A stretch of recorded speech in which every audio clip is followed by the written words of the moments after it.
The movie begins with a weather report from NOAA radio for Buzzards Bay, detailing the southwest winds and their speed over the week. A young man named Charlie arrives at the seaside, calling out to a man named Tom. Tom is busy welding a part of the boat and is happy to see Charlie. He asks about their mother and mentions that he doesn't visit because of Charlie's father. Charlie expresses his desire to join Tom and go fishing, but Tom becomes angry, explaining that fishing involves staying at sea for a long time, not showering for days, and smelling like salt and fish. Despite this, Charlie remains determined and tells Tom that as his brother, he must help him.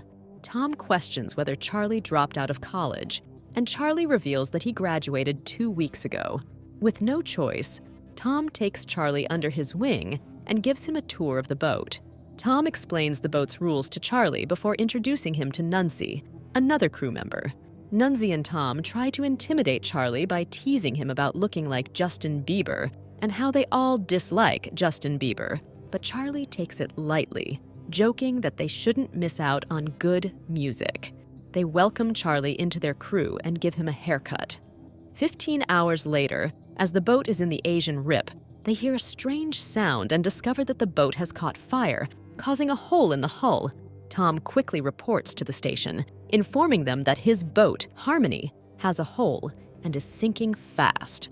He provides their latitude and longitude so they can be rescued before all three of them get into a makeshift boat. Nunzi jokes that this is why his father wanted him to be a doctor, and another crew member explains that his father was never home long enough to want something from him. Charlie reveals that he and Tom are stepbrothers, saying that his father was always home, making everyone's life difficult. He asks about the meaning of the phrase, finest kind, which they keep using, and Tom explains that it can mean cool or be used to curse someone out, depending on the context. The rescue helicopter successfully locates them and brings them back to the port of New Bedford. They decide to celebrate at a bar, where Charlie contacts his parents to assure them of his safety. Unexpectedly, Charlie's father, Mr. Sykes, arrives in a fancy car and joins the party. Mr. Sykes reprimands Charlie for what he perceives as wasting his life and urges him to come home, while Tom jests about their mother not worrying about him and only worrying about Charlie. Mr. Sykes reveals that Charlie has been accepted into Boston's law school and will start in September, emphasizing the opportunity for Charlie to become someone important. A woman named Mabel intervenes, reminding Mr. Sykes that Charlie nearly drowned the previous night and suggesting a more compassionate approach of hugging his son rather than scolding him. Shortly after, Tom and Charlie confront the marine maintenance officer, with Tom expressing frustration over the boat's poor upkeep. The officer criticizes Tom for shirking responsibility whenever accidents occur, leading to a heated exchange in which Tom insists on getting a new boat. Upon returning from the office, Charlie reflects on how Tom used to teach him by demonstrating rather than imposing tasks, which is why Charlie loved learning things from him. They visit their mother, who warmly embraces both of them for surviving the ordeal. A few days later, a man named Ray approaches Tom with a job for his boat that needs to be done by the next day. Initially hesitant, Tom eventually agrees when Ray reveals himself to be his biological father, whom Tom affectionately calls Pop. They attend a crew members' party where Charlie and Mabel meet and decide to leave together.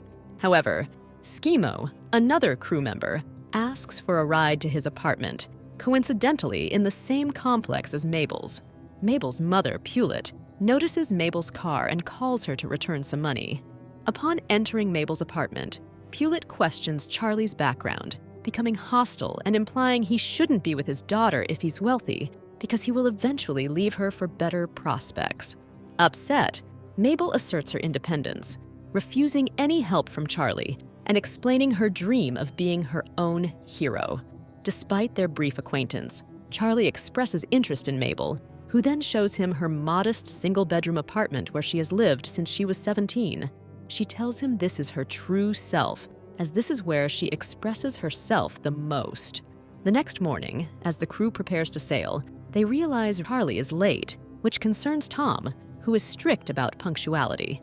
Rushing to the boat, they find Tom has already set sail. During the journey, Mabel seeks advice on attending community college, to which Charlie encourages her, recognizing her intelligence. As they sail, the crew teaches Charlie how to handle the nets, sort the catch into baskets, and shuck scallops and abalones. They find joy in their work and share jokes and camaraderie. After packing the seafood into bags and storing it in the ship's cold storage, Charlie revels in the experience of feeling like a true fisherman. Tom notices they are catching a good quantity of seafood, but believes it could be better. They start heading north, and the next morning, Tom shows them on the map that the Canadian Coast Guard is on their radar. As soon as they get out of range, they plan to fish in Canadian waters, as Tom remembers a spot rich in unique seafood. They explain that they will turn off their transponder to avoid detection.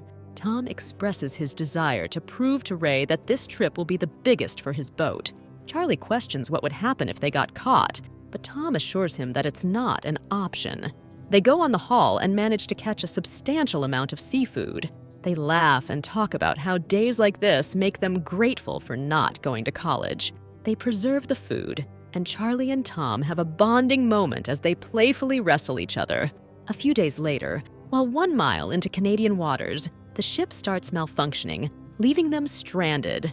The radar begins beeping, indicating that the Canadian Coast Guard will reach them within 6 minutes, as it's not on a boat. Tom cuts the pulley holding the ship back and races the engine, but the Coast Guard is much faster. Charlie asks how long it will take before they get in trouble, and Tom explains that it depends on the action the Canadians want to take against them. Their vessel is confiscated as soon as they reach the port. On their way back in the car, Tom asks Charlie what he thinks of fishing now. Charlie says he would risk it all for fishing, and Tom tells him that this is not his life, and that he should be in an air-conditioned office like his father. Tom goes to his father's place, but the neighbors' neighbors inform him that Ray has gone to Boston. They hurry to the hospital to find Ray receiving injections. He tries to engage in light conversation with Charlie about his family, but Tom interrupts, asking why he's hospitalized. Ray reveals he has stomach cancer, the same disease that took his father's life, and it's now terminal. Tom inquires about treatment options, but Ray sadly explains that it's too late for any intervention since he mistook it for an uncomplicated ulcer and didn't seek medical help in time. Despite the grim news, Ray expresses his desire to go fishing on his boat, prioritizing it over everything else. Tom informs Ray about the boat being impounded in New Bedford, leading Ray to regret trusting Tom. Tom attributes his current attitude to Ray's upbringing, but Ray disagrees, stating that Tom has become antisocial, unable to collaborate with others, and self-centered. Charlie intervenes, defending Tom against these accusations. Ray, removing his cannula, requests to accompany them. During the car ride, he questions Charlie about his father's views on his fishing passion, to which Charlie reveals disapproval. Tom promises to retrieve Ray's boat, but Ray, acknowledging his limited time, insists Tom will inherit it anyway. Unexpectedly, Tom halts the car, declaring he no longer desires the boat, and suggests Ray give it to his crew or Charlie. Charlie returns home and shares fishing stories with his parents. Mr. Sykes eventually questions Charlie's long-term fishing plans, to which Charlie mentions considering it for about a year. Mr. Sykes highlights that despite appearances, Tom doesn't have everything, and that Charlie possesses more significant potential and should head for law school. After revealing Ray's cancer to his mother, Mr. Sykes enters with a call from Mabel, who awaits Charlie outside seeking guidance on college applications. A few days later, the entire crew gathers outside the court, where Tom emerges to deliver the news of a $100,000 fine and forfeiture of their catch, but Ray retains his license. With limited options, Tom approaches the marine maintenance officer, urging him to invest $100,000 immediately to release his father's boat. He pledges to generate sufficient profits to repay with a 50% return. Despite Tom's plea, the officer declines assistance, emphasizing the current distressing situation. Meanwhile, Ray is at a bar playing music when Charlie and Tom's mother, Donna, enter. Donna, aware of Ray's illness from Charlie, inquires about his well-being, acknowledging his ability to evoke mixed emotions in her. She encourages Ray to reconcile with Tom, highlighting the importance of their relationship. On the other hand, the crew members propose to Tom a risky venture involving dealing and selling heroin to earn $100,000 quickly. They assure him of minimal risk of detection and suggest blaming Charlie and Mabel if caught. Visiting the dealer, they receive an advance payment of $20,000, with the remainder promised upon completion. Despite pressure to continue in the illicit trade, Tom insists it will be a one-time endeavor. They initiate the operation, and Tom pulls Charlie aside to emphasize that this will be their final illicit deal together. Tom expresses concern about crossing a dangerous line, but Charlie dismisses it, taunting Tom for crossing borders to prove himself to his father while he is willing to cross lines to assist him. During the night, a plane drops a suitcase near their boat containing drugs with a transponder. They retrieve it, confirming its contents. The following morning, the dealer arranges a meeting in a parking lot, but requests only 2 of them to attend. Tom and Charlie go, but notice they are being trailed. Tom maneuvers into an alley, but they are intercepted by armed individuals from a car. In a quick decision, Tom claims ownership of the drugs to protect Charlie, leading to a confrontation with what they initially believe are the police. Tom sustains a head injury, and despite Charlie's suggestion to seek medical help, Tom insists on visiting the dealer to clarify their innocence, only to find the location deserted. Gathering at a bar to discuss the situation, Ray observes their distress while sitting at a different table. Mabel arrives, inquiring about the situation as the dealer is furious. Tom confronts her, accusing her of orchestrating the setup and betraying them.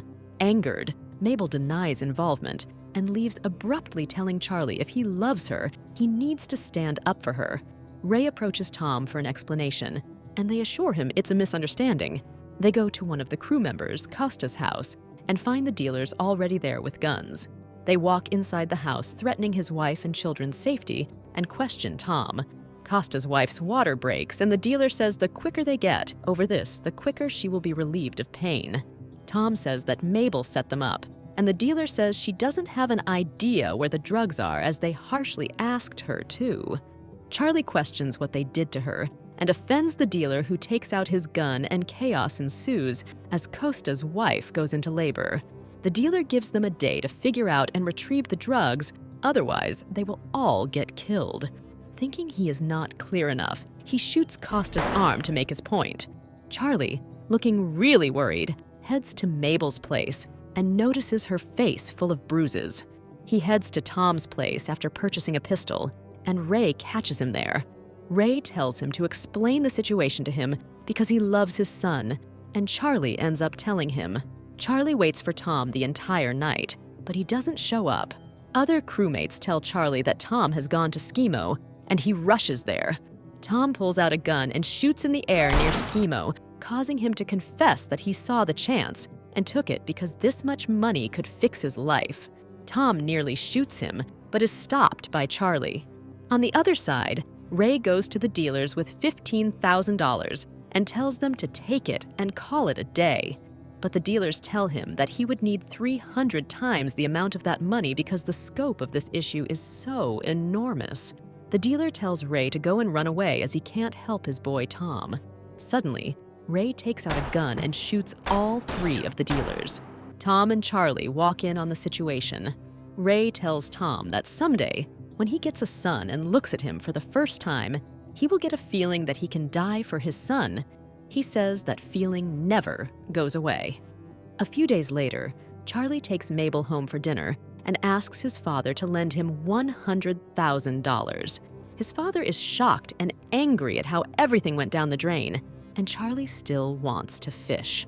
Charlie says he feels connected and true to himself when he fishes, and that he doesn't aim to be a captain as he wishes to be with Tom, under his supervision. Mr. Sykes understands him and tells him to ask Tom to come to see him as he will help with the legal paperwork. He is a lawyer, and he will pay the fine. He says that he wants to be their business partner and will consider this an investment. They get the boat, and as Ray is being taken to the prison for murders, they stop the bridge and pass their boat from there. honking and making sure Ray sees his boat finest kind for one last time.